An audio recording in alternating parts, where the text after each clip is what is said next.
as Catholics, we cannot give aid and comfort to the enemies of Christ.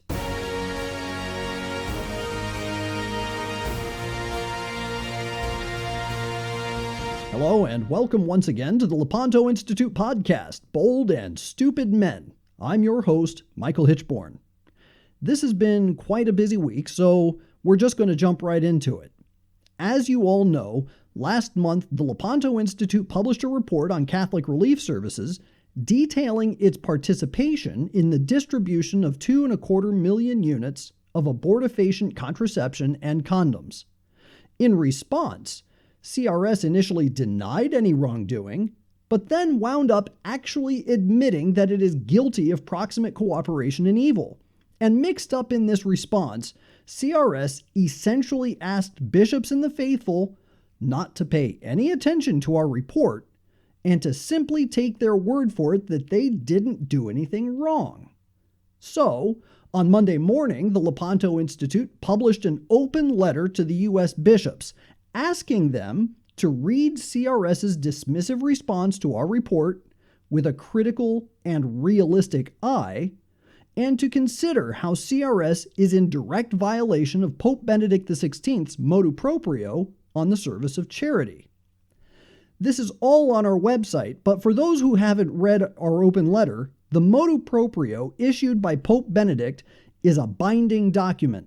The bishops must implement it as a decree from the visible head of the church. The pertinent part of the motu proprio that we quoted essentially required the bishops to ensure that charitable organizations under their responsibility do not receive money from organizations that pursue an agenda against church teaching. And it also requires that Catholic charitable organizations do not receive funding for initiatives that have a means to goals that are against church teaching.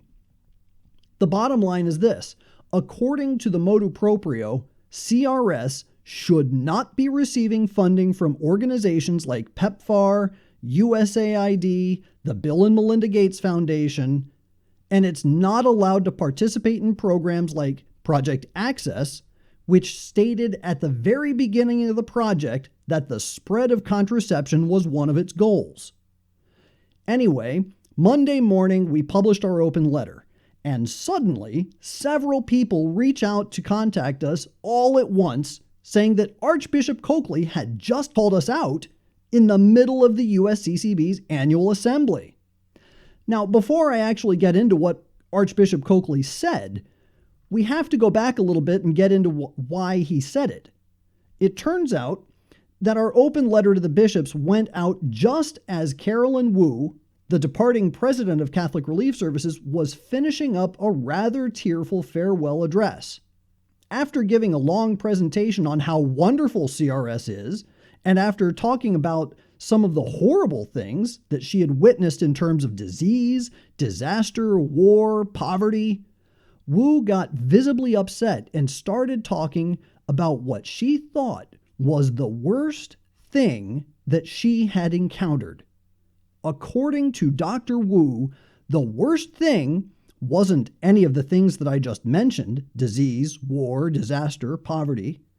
The worst thing was being told that we Catholics cannot compromise just so we can work with organizations that hate the Catholic Church. Here's the clip. I just want to have 5 little points about my own faith journey because I did it as a faith enterprise. The first thing is that evil was abstract to me. It is no longer abstract to me. I have stood in the aftermath of genocide and destruction. The second, original sin was also kind of abstract, but now I've seen it in the way that we are divided, in a way that we cannot come together because of our differences. I have seen people needing to win so that we cannot work together to bring about solutions. It has been a mirror for myself about how we hold on to grievances, how we hold on to differences, and how we need to win. The most chilling statement I've ever heard was, "Carolyn, we can't compromise." The reason is that if we are winning, we cannot compromise. When we are losing, we cannot compromise. I walked away from it and I thought, wow, when can we collaborate? So, according to Dr. Woo, the most chilling thing that she had ever heard was that we can't compromise. Ladies and gentlemen, I can tell you that she was talking about me. This is exactly the conversation that I had had with her in 2012 when we met face to face. What she was talking about was that it was the fact that as Catholics, we cannot give aid and comfort to the enemies of Christ. This means we do not partner with organizations that distribute contraception, commit abortion, or perform sterilization. It was very clear, very straightforward. It means we don't stand with them. It means we don't give them prestige. And that's really something I focused on when I met with her. We cannot give prestige to groups that act in direct contradiction with the bride of Christ. Our Lord was very clear on this. In Matthew 5:18, he said, "Amen, I say to you, until heaven and earth pass away, not the smallest letter or the smallest part of a letter will pass from the law until all things have taken place. Therefore, whoever breaks one of the least of these commandments and teaches others to do so will be called least in the kingdom of heaven. But whoever obeys and teaches these commandments will be called greatest in the kingdom of heaven. I tell you, unless your righteousness surpasses that of the scribes and Pharisees, you will not enter into the kingdom of heaven." End quote. Now, I'll tell you, with regard to compromise, as soon as I heard Carolyn Woo talking about how the most chilling thing that she had ever heard was that we can't compromise, I was reminded of what Our Lady of Akita said in 1973. On October the 13th, 1973, the very day of the 56th anniversary of the miracle of the Son of Fatima, Our Lady told a deaf nun, quote, "The work of the devil will infiltrate even into the church in such a way that one will see cardinals opposing cardinals, bishops against bishops. The priests who venerate me will be scorned and opposed by their confreres, churches and altars sacked. The church will be full of those who accept compromises, and the devil will press many priests and consecrated souls to leave the service of the Lord." Compromises. I don't think Dr. Woo's words could be any greater a sign that we are living right now in the time that Our Lady warned about. In any case, after Dr. Woo finished her presentation, just a few minutes later, Archbishop Coakley took the podium and had this to say.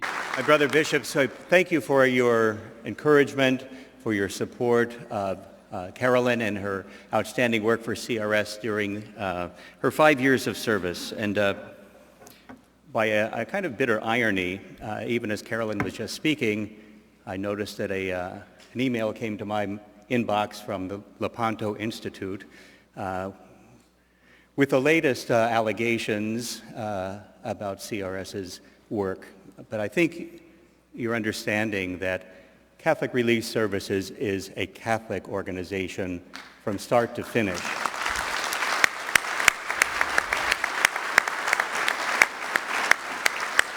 They work on our behalf as the bishops of the United States, and I hope you will not give credence to the relentless insinuations and allegations of this particular blogger. Thank you very much.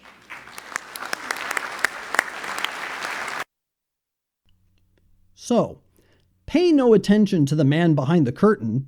Don't listen to the people sounding the alarm. Just close your eyes and go back to sleep. Folks, please pray for Archbishop Coakley. I have met him, and I'm convinced that he is actually a very good man who loves the church. But he's wearing blinders and won't take any criticism of CRS seriously. If he's going to see what he needs to see, truly Our Lady is the one who's going to have to be the one to show it to him. So please, please pray for Archbishop Coakley. Now, with all that's been going on with CRS, we are obviously recommending that faithful Catholics avoid donating to them until they get in line with Pope Benedict XVI's motu proprio. But the collection coming up this weekend is for another agency that Catholics around the country should avoid like the plague. It is the Catholic Campaign for Human Development. Plenty has been written about the CCHD over the years, and the organizations they give money to have been exposed over and over again as pro-abortion, pro-homosexual, Marxist agitprop organizations. And if you haven't seen EWTN's A Wolf in Sheep's Clothing, you need to watch it. It gives the best background to the Marxist origins of the CCHD on film. Now, I could sit here and spend hours telling you about all of the terrible organizations that got money from the CCHD, but actually all it takes is just one. If one organization receiving CCHD funds is promoting abortion or contraception or homosexuality, then the money faithful Catholics put into the basket are going to an enemy of Christ. It's that simple. So I'm just going to tell you about one organization. It got a $70,000 grant from the CCHD this past year. The organization is called Somos un Pueblo Unido.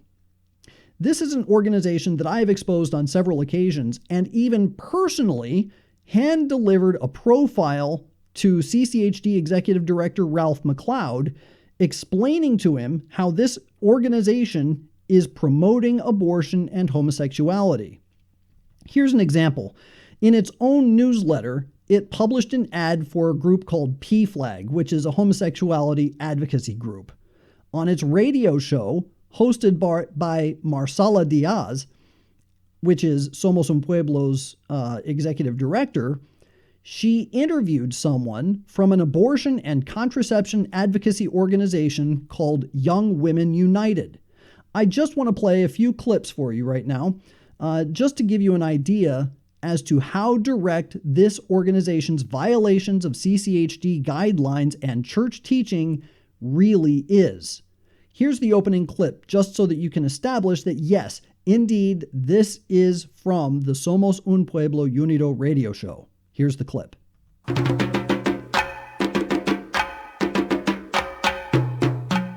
¿Qué tal? Muy buenas tardes. Bienvenidos a Nuestra América. You're listening to KSFR 101.1 FM. This is Elsa Lopez and Marcela Diaz with Somos un Pueblo Unido, your statewide immigrants' rights group. In this clip, you're going to hear the host introduce her guest from Young Women United.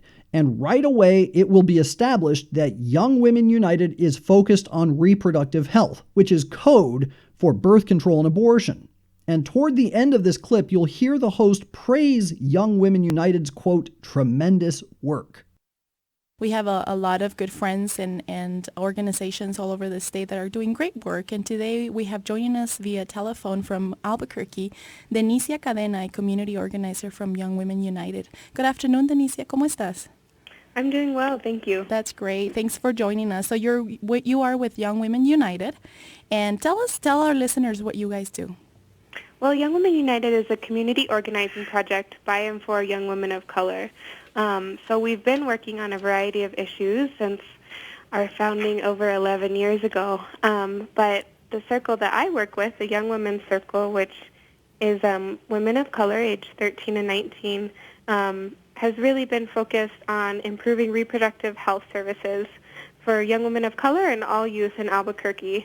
And so I'm here today to talk a little bit about a research project we just completed and maybe about some of our other work. But if anyone lives in Albuquerque and is interested in joining Young Women United, we serve young women 13 to 35. And we have 2 sister circles that we do different projects with and work on a variety of different issues, like I said, from reproductive health information to getting treatment instead of incarceration for substance-using folks, to improving the access to birth options in New Mexico for all of our families. So we do a lot of different work here, and anyone that's interested in our work can definitely, like you guys were saying earlier, check us out on Facebook or check us out on our webpage and all that sort of stuff. So you're 11 years in organizing in Albuquerque, and you guys do tremendous work. In this clip, you'll hear the host praising the great work of Young Women United. Thank you for joining me at Nuestra América on KSFR 101.1 FM and streaming live on ksfr.org. We're talking with Denicia Cadena, a community organizer from Young Women United, a great organization that's doing great work with youth in Albuquerque. And obviously any work with youth transcends into work with the entire community. In this last clip, you'll hear the guest praise the work of another organization in defeating parental notification for abortion laws, and Somos Un Pueblo's host, which, as you will recall, is the executive director of Somos Un Pueblo, she interjects with, "That's great." We're using examples of other states to see how we can impact change in New Mexico. So, for example, one of our partners in Strong Families, Colorado Latinas Organizing for Reproductive Justice, they have fought on many occasions parental notification in the legislature. So, that youth going to abortion clinics would have to notify their parents. So they have defeated that many times in a conservative House and Senate in Colorado. That's great. And so we're using examples like that for all sorts of different reasons, for substance or treatment over incarceration and all these sorts of things, lessons from some of our other state partners. It's obviously important to keep up with what's going on around the nation, but obviously your work is tremendous in Albuquerque, and we thank you so much. We're out of time. Folks, I gave this information and a bunch of other information about Somos Un Pueblo Unido to the CCHD back in 2010, 2011, 2012, and for some reason, Somos continues to get Catholic funding. And as I said earlier, this last year, the Catholic bishops gave Somos $70,000. And you want to know what Somos did with that money this year? As a great big thank you to the Catholic Church, it partnered with a homosexual advocacy group called Equality New Mexico and joined in a gay pride parade. You can see the pictures of Somos's participation in the pride parade from both Somos's Facebook feed and Equality New Mexico's Facebook feed. It's all in the latest article that we put up on the Lepanto Institute website. I don't know about you, but I could do an awful lot of good things with $70,000, and rather than attacking and breaking down the immutable teachings of the Catholic Church, I would use that money to help spread the faith. But apparently that's not what the CCHD is all about. It would rather fund our enemies so that they can wage war against us, and that's exactly what's happening. Anyway, you can go to our website and check out the article and see it for yourself. The infiltration runs deep, my friends, but this is why the Lepanto Institute exists. I've seen this rot up close, and as long as I draw breath in my lungs, I will do whatever I can in order to sound the alarm to try and put an end to the cultural Marxism that is running rampant through our church. Eventually, and I have great hope in this, through much prayer, fasting, and hard work, I know that Our Lady will see fit to inspire our shepherds and put an end to the corruption. It will probably take a very painful correction, but it's worth it. As Fulton Sheen so often pointed out, it is always blackest just before the dawn. Put simply, things have to get worse, probably much worse, before they can get better. but they will get better. Stay close to Our Lady, frequent the sacraments, wear your scapular, and never cease praying the rosary. Anyway, that's all the time we have for today. Thank you for listening. And if you like what you heard, please go to our website, lepantoinstitute.org, and click the donate button. We can only continue our work through your generosity. And if you can't give this time, all I ask is that you pray for me and pray for the mission of the Lepanto Institute. In return, please be assured that I am praying for you. God bless.